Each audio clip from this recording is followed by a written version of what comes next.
Gilliard. I got so much motherfucking design on right now. Break it down, bring it back, make it clap. I got 3 old thoughts, new block, where that thing. Bitches on my line, and you know. Assalamualaikum warahmatullahi wabarakatuh. Perkenalkan, saya Mubashira dengan NIM 2104075010022 dari kelas M212. Di sini saya akan melakukan per-teaching untuk memenuhi tugas akhir mata kuliah pembelajaran terpadu. Bismillahirrahmanirrahim. Assalamualaikum warahmatullahi wabarakatuh. Selamat pagi anak-anakku. Apa kabar hari ini? Ibu harap semua baik-baik dan sehat-sehat. Sebelum pembelajaran dimulai, alangkah baiknya jika kita melakukan berdoa sebelum belajar. Ibu sendiri akan memimpin doanya. Sebelum memulai pembelajaran, marilah kita bersama-sama membaca doa. Doa dimulai. Amin. Doa selesai. Setelah itu, Ibu akan mengecek kehadiran kalian satu persatu. Salsa hadir, Arya hadir, Amira hadir. Baik, semua hadir ya hari ini. Yang piket tadi, apakah sudah membersihkan kelas, sudah menyapu lantai? Sudah. Untuk memastikan, Ibu ingin anak-anakku sekalian mengecek bagian kanan, kiri, depan, belakang, di bawah ataupun di bawah laci mejanya. Jika masih ada sampah, tolong dibuang ke tempat sampah ya. Sudah bersih? Baik. Kalau seperti itu, Ibu mau sebelum kita memulai pembelajaran, seperti biasanya kalian semua berdiri dulu. Kita akan menyanyikan salah satu lagu wajib nasional, yaitu Garuda Pancasila.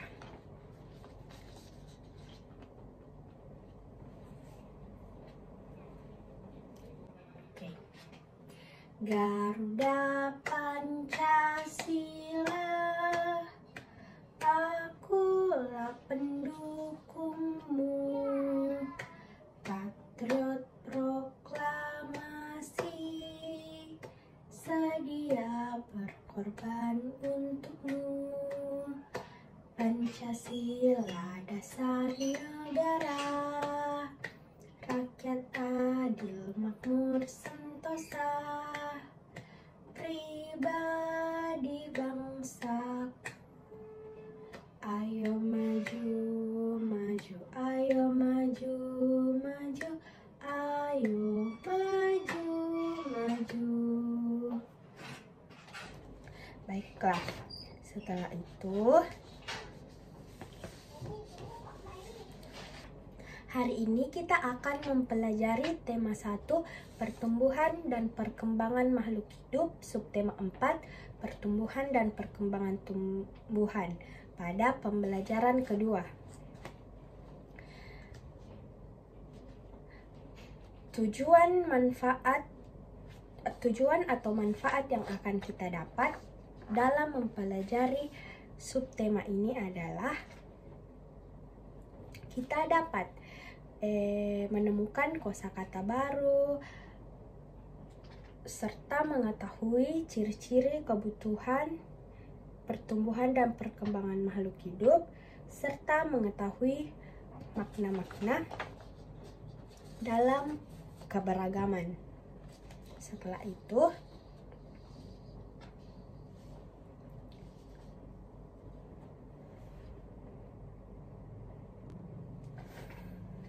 sebelumnya ada yang ingat minggu lalu kita belajar apa?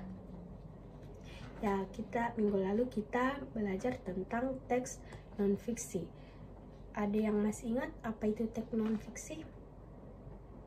Ya, betul sekali. Teks non-fiksi adalah teks yang berisi cerita hayalan atau fiktif belaka, atau ceritanya tidak bersifat nyata ya, biasa ditemukan dalam dongeng, buku cerita, dan lain-lain. Kemudian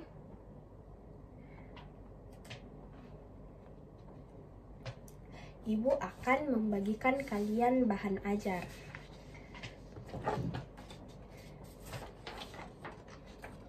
Bahan ajar seperti ini. Ini adalah teks yang berisi tentang perkembangbiakan tumbuhan dengan tunas.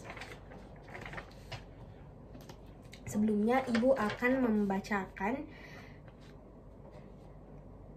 teks ini di depan kalian semua. Ibu bagikan terlebih dahulu ya teksnya satu persatu. Oke, Ibu akan membacakan teksnya.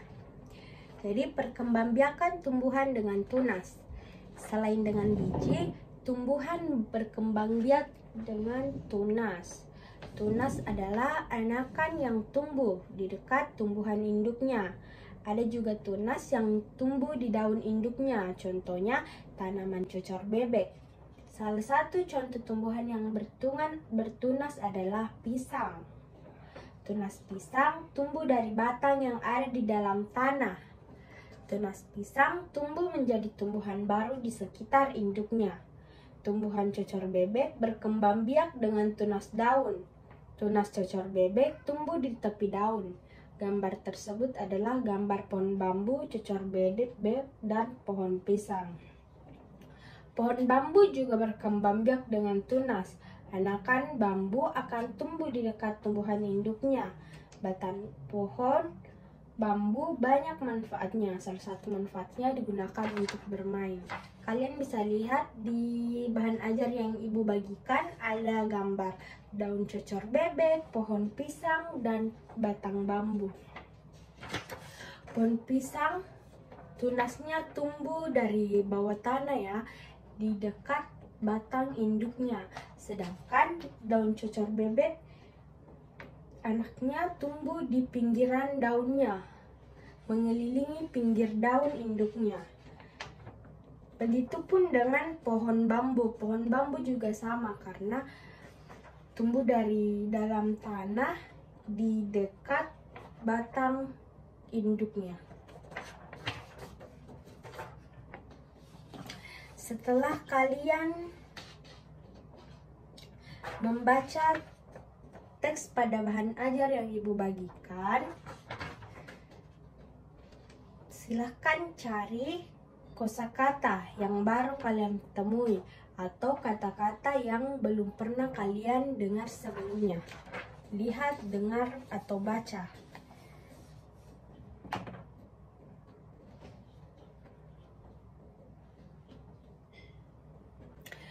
Nah, berdasarkan hasil yang saya dapat, di sini kalian menemukan beberapa kata yang baru kalian dengar. Contohnya cocor bebek, tunas,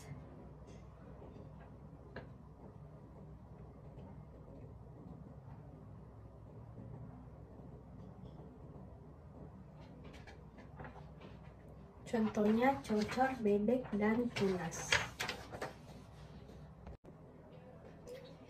Selanjutnya, karena tadi kita sudah membaca contoh dan mencoba melakukan, di sini Ibu punya LKPD, lembar kerja peserta didik. Di sini cara kerjanya, Ibu akan membagi kalian dalam beberapa kelompok. Setelah itu, kalian akan mendiskusikan teks dan gambar yang ada dalam LKPD yang telah Ibu bagikan. Setelah itu, kalian bisa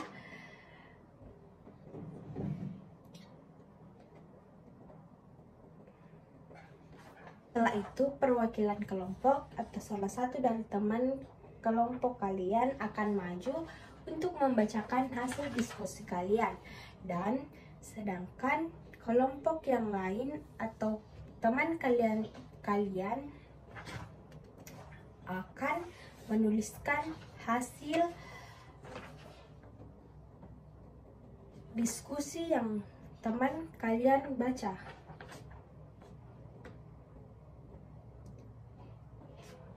Nah, sebelumnya Ibu akan membacakan cara kerja LKPD-nya.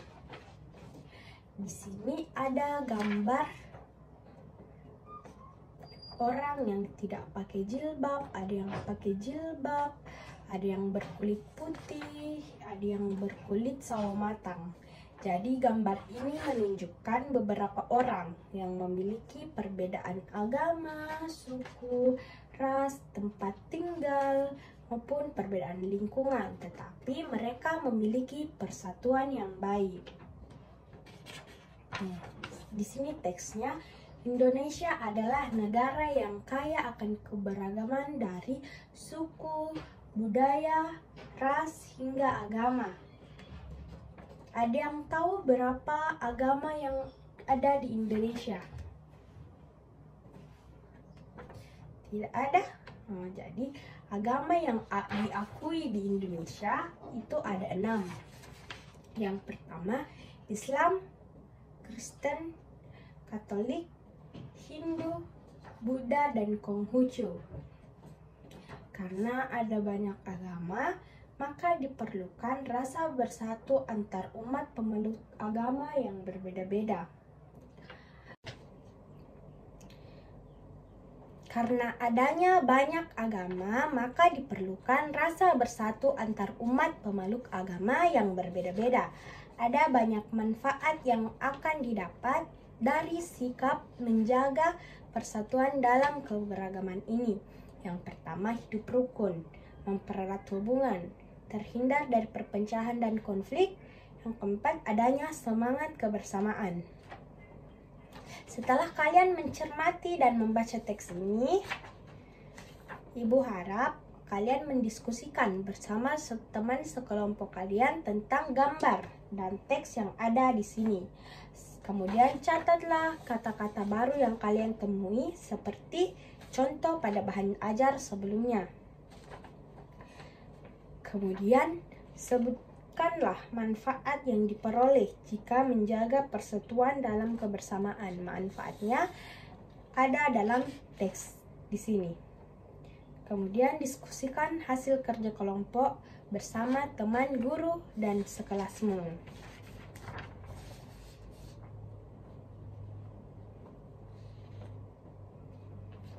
Selamat mengerjakan, Ibu tunggu. Setelah itu perwakilan kelompok akan naik atau maju ke depan untuk membacakan hasil diskusi dari kelompok masing-masing ya.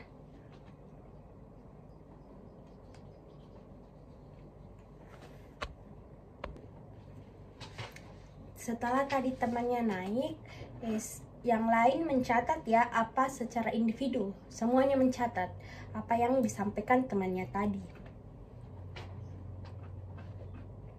Oke, baiklah, karena kita sudah mengerjakan LKPD. Apakah pembelajaran hari ini menyenangkan? Pembelajaran apa saja yang kita dapat hari ini? Ya, tepat sekali. Jadi hari ini kalian menemukan banyak kata-kata baru. Kalian sudah mengetahui makna persatuan dalam keberagaman dan mengetahui cara perkembangbiakan tumbuhan dengan menggunakan tunas. Jadi kesimpulan pembelajaran hari ini adalah perkembangbiakan tumbuhan dengan tunas bisa terjadi pada tumbuhan pisang, batang bambu, maupun cocor bebek. Dan juga pada LKPD-nya tadi pembelajaran yang kita dapat adalah bagaimana kita menjaga persatuan dalam keberagaman dan apa saja manfaat persatuan dalam keberagaman.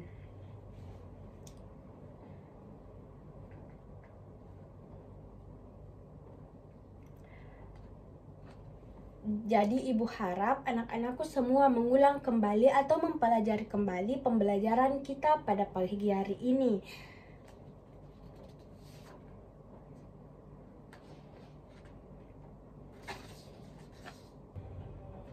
Jika pulang, kalian lewat di pinggir jalan. Jangan lewat di jalan raya ya. Kemudian sebelum Ibu akhiri kelasnya, Ibu mau ketua kelasnya untuk memimpin doa terlebih dahulu. Silahkan. Doa selesai kalian pulang hati-hati, jangan singgah-singgah langsung pulangnya. Ibu tutup. Wassalamualaikum.